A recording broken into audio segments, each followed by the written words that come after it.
ये हमारे पास जो है मेल पेल्विस का मॉडल है। तो हम इसमें देखते हैं कि हमें कौन कौन सी चीज़ें नज़र आ रही हैं। अगर हम लोग इस साइड से स्टार्ट, बेसिकली ये देखें तो ये है इसका इंटीरियर व्यू।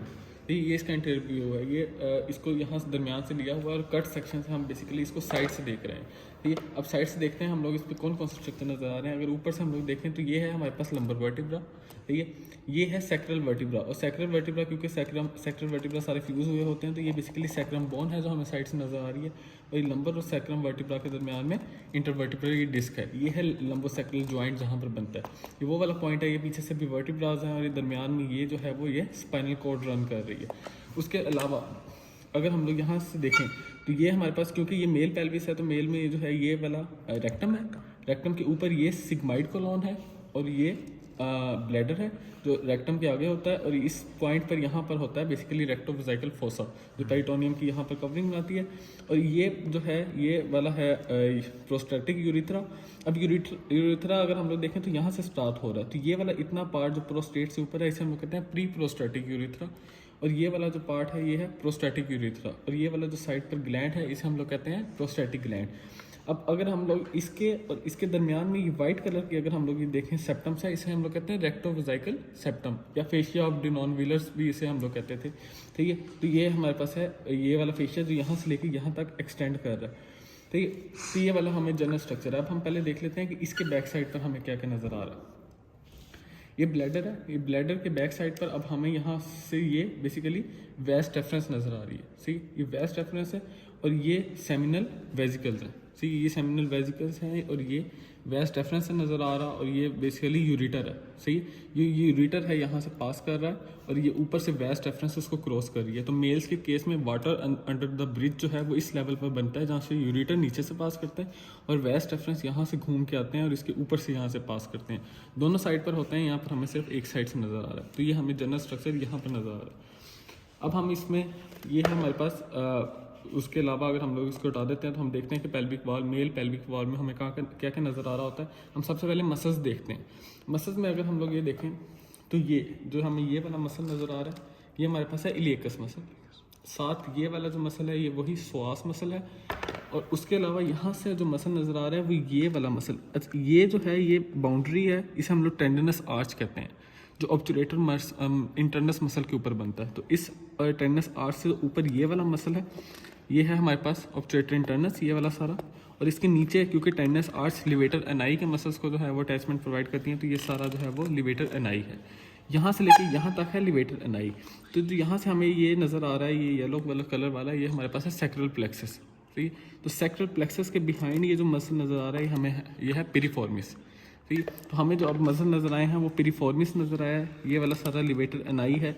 उसके अलावा ये ऑब्चुरेटर इंटरनस मसल है और यहाँ से इलियकस मसल और स्वास मसल, ये हमें सारे मसल नज़र आ रहे हैं। उसके अलावा अगर ऊपर से देखें तो ये वाले सारे बैक के मसल हैं। सी, और उसके अलावा अगर हम लोग इस साइड की वॉल में देखें तो ये बेसिकली साइड पर वही वाले मसल हैं, external oblique muscle, internal oblique muscle और ट्रांसवर्सस एब्डोमिनस मसल, ये वाले सारे वो स्ट्रक्चर्स हैं। उसके बाद अगर हम लोग जनरल उस पे आए न्यूरोवेस्कुलेचर पे, तो न्यूरोवेस्कुलेचर में हम लोग सबसे पहले नर्व्स देखते हैं। नर्व्स में अगर हम लोग इसी साइड से दोबारा देखें तो ये वाली जो नर्व जो इलियकस मसल को ऊपर से क्रॉस कर रही है ये है lateral femoral cutaneous nerve. Lateral femoral cutaneous nerve के बाद ये वाली नर्व जो स्वास मसल और ये वाला जो मसल है इलियकस मसल इसके दरमियान में है, ये वाली है फेमोरल नर्व। उसके बाद यहाँ पर आप लोगों को एक नर्व नज़र आ रही होगी जो यहाँ से आ रही है और वो आगे जाके दो ब्रांचेस में डिवाइड हो रही है। ये बेसिकली है जेनिटोफेमोरल नर्व। जेनिटोफेमोरल नर्व जो है आगे जाके दो ब्रांचेस दे देती है। ये वाली जो इस साइड पर जा रही है फेमोरल वाली साइड पर, फेमोरल नर्व वाली साइड पर, ये इसकी फेमोरल ब्रांच है और जो इस साइड पर जाती है ये इसकी जेनिटल ब्रांच है। इसके बाद अगर हम लोग यहाँ से देखें तो ये अंदर वाली साइड पर ये यहाँ से आप लोगों को जो येलो कलर में जो भी नज़र आ रही है वो बेसिकली नर्व्स हैं। तो यहाँ से जो ये वाली नर्व नज़र आ रही है ये ऑब्चुरेटर नर्व है जो ऑब्चुरेटर वेसल्स के साथ ये ऑब्चुरेटर फोरामन के थ्रू पास करती है और हमारे पास जो है वो बैक साइड पर चल जाती है। तो ये बेसिकली ऑब्चुरेटर नर्व है। ये हमारे पास लेटरल फेमोरल कुटेनियस नर्व है। ये जो है फेमोरल नर्व है, ये जेनिटोफेमोरल नर्व है जो आगे जाके दो ब्रांचेस दे देती है। और उसके अलावा ये सैक्रल प्लेक्सस पड़ा हुआ है पिरिफॉर्मिस मसल के ऊपर।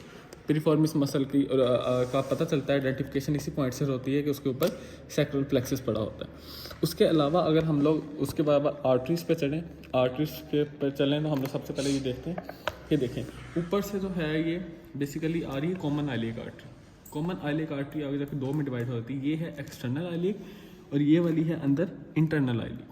अब ये एक्सटर्नल आइलिक जो है इसकी यहाँ पर आप लोगों को दो ब्रांचेस नज़र आ रही होंगी। सी ये वाली जो ब्रांच है, ये वाली जो यहाँ से ऊपर को जा रही है इलियकस मसल के ऊपर, ये है डीप सर्कमफ्लेक्स आइलिक आर्टरी, सही है, और उसके साथ अकम्पनाई उसकी वेन। और यहाँ से जो आर्टरी ये ऊपर एब्डोमिनल वॉल पर जा रही है या पेल्विक वॉल पर ये जो जा रही है inferior epigastric vessel. Inferior epigastric और डीप सर्कमफ्लेक्स आइलिक ये दोनों एक्सटर्नल आइलिक के ब्रांचेस हैं। और उसके बाद अगर हम लोग इंटरनल आइलिक को देखें जो इंटरनल आइलिक मेनली जो पेल्विस की जो सप्लाई है, तो इंटरनल आइलिक से यहाँ पर जो पहली आर्टरी निकल रही है यहाँ पर, एंड इंटरनल आइलिक हमने पढ़ा हुआ है कि इंटरनल आइलिक की दो डिवीजन्स होती हैं, एक उसकी एंटीरियर डिवीजन होती है और एक इसकी ये पोस्टीरियर डिवीजन है।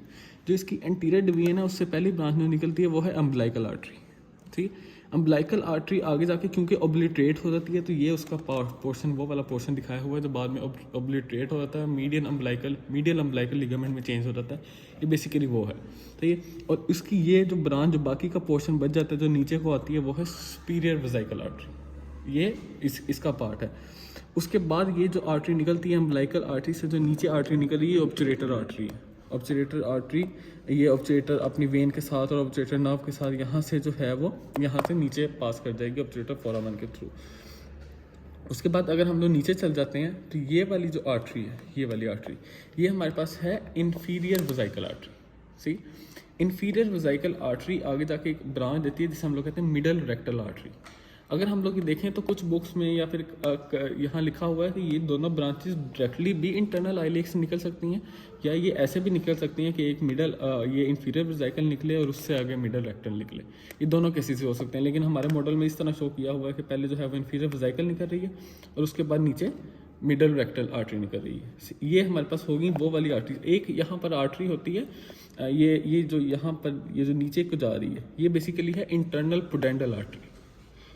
और इसके अलावा एक होती है इन्फीरियर ग्लूटियल आर्टरी जो कि हमें यहाँ पर नज़र नहीं आ रही, बाकी सारी हमें नज़र आ रही हैं। यहाँ पर अम्बलाइकल आर्टरी भी हमें नज़र आई, हमें जो है यहाँ से जो है वो ऑब्चुरेटर आर्टरी भी नज़र आई, हमें इन्फीरियर वेसिकल आर्टरी भी नज़र आई, जिसके आगे मीडियल रेक्टल आर्टरी भी हमें नज़र आई, इंटरनल पुडेंडल आर्टरी भी नज़र आई और इन्फीरियर ग्लूटियल आर्टरी हमें नज़र नहीं आई।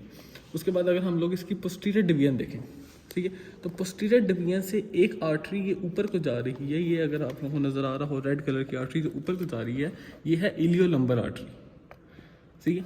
और उसके अलावा ये वाली आर्टरी जो सैक्रल प्लेक्सस के ऊपर से पास करेगी और पिरिफॉर्मिस मसल के ऊपर से पास करेगी, इसे हम लोग कहते हैं लेटरल सैक्रल आर्टरी, सही है। और उसके बाद जो यहाँ से ये वाली आर्टरी की ब्रांच जो नीचे को जा रही है, सही है, ये है सुपीरियर ग्लूटियल आर्टरी।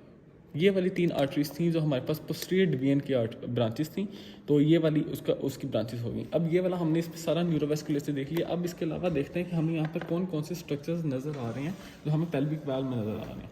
अब ये अगर हम लोग देखें तो ये ऊपर से ये बेसिकली यूरिटर आ रहा है कि यूरिटर ये सारे स्ट्रक्चर्स को क्रॉस कर रहा है, यहाँ पर ब्लैडर पड़ा होता है तो उसके अंदर जाके ड्रेन कर जाता है। इस यूरिटर के साथ मैंने वहाँ पर उसके बैक साइड पर हमें ये बल्कि ये देखें इसके साथ दिखाया था, ये यूरिटर के साथ यहाँ पर वेस्ट रेफरेंस ओपन हो रही है। तो ये बेसिकली ये वाली जो है ये है हमारे पास वेस्ट रेफरेंस, ठीक है। ये वेस्ट रेफरेंस कहाँ से रही है, ये वाला जो पॉइंट है ये वाला बेसिकली ये ट्रांसवर्सैलिस फेशिया के अंदर डीप इंग्वाइनल रिंग है, ठीक है, जहाँ से स्पर्मेटिक कॉर्ड होती है। तो ये वाले सारे स्ट्रक्चर्स बेसिकली वहाँ से आ रही है और यहाँ से आके इसमें ड्रेन कर जाती है। और उसके अलावा ये हमें यहाँ पर ये वाले सारे स्ट्रक्चर्स नज़र आ रहे हैं। और उसके बाद अगर हम लोग यहाँ से नीचे से देखें तो ये हमारे पास है एनल कैनाल, ठीक है। अब एनल कैनाल में एक पॉइंट होती है जिसे हम लोग कहते हैं पेक्टिनियल लाइन, ठीक। ये वाली बेसिकली वो पेक्टिनियल लाइन या पेक्टिनेट लाइन है जो एनल को दो पार्ट्स में डिवाइड करती है। उसके बाद ये जो साइड पर ये नज़र आ रहा है ये हमें एनल स्फिंक्टर है, एक्सटर्नल एनल स्फिंक्टर, सही है। उसके बाद ये बेसिकली वही रेक्टोवेसिकल सेप्टम जो था उसके नीचे को कंटिन्यूएशन हमें ये नज़र आ रही है। उसके बाद ये वाला जो पार्ट है ना, एनाटोमिकली अगर हम लोग देखें तो हमने पढ़ा हुआ है कि एलिवेटर एनआई ऊपर होता है और उसके नीचे थोड़े से पार्ट के बाद पेरिनियम के नीचे होता है यूरोजेंटल डायफ्राम। ये बेसिकली यूरोजेंटल डायफ्राम है जो इस मॉडल में एनाटोमिकली उतना सही नहीं है, लेकिन ये बेसिकली वो यूरोजेंटल डायफ्राम है। इस यूरोजेनिटल डायफ्राम के अंदर अगर हम लोग इसको थोड़ा सा जूम करके देखें तो इसके अंदर जो हमें ये पार्ट नज़र आ रहा है ये मेम्ब्रेनस पार्ट है यूरिथ्रा का। उसके बाद ये वाला पार्ट जो पीनस के अंदर है ये पिनाइल पार्ट या फिर स्पॉन्जी पार्ट है। तो ये हमारे पास सारा एक्सटर्नल जेनिटेरिया है। और उसके अलावा ये बस ये वाला जो पॉइंट है ये प्यूबिक सिंथेसिस है। और ये वाला जो सारा स्ट्रक्चर है ये हम सारा कुछ डिस्कस कर चुके हैं, ये बाकी एक दफ़ा देख लिया। ये जो नीचे नज़र आ रहा है ये हमारे पास टेस्ट्रीज है, सही है। ये हमारे पास अब हमें पता है कि ये वाला ग्लैंस पेनिस वाला पोर्शन होता है, ये जो है वो शाफ्ट है वो पिनस की। और उसके बाद जो है ये अंदर वाला हमने स्ट्रक्चर देख चुके हैं, ये है टेस्टिस। अब टेस्टिस में ये वाला जो आप लोगों को ये वाला नज़र आ रहा है ये है ये वाला पोर्शन ग्रीन कलर का ऊपर नीचे जो नज़र आ रहा है ये एपिडिडिमस।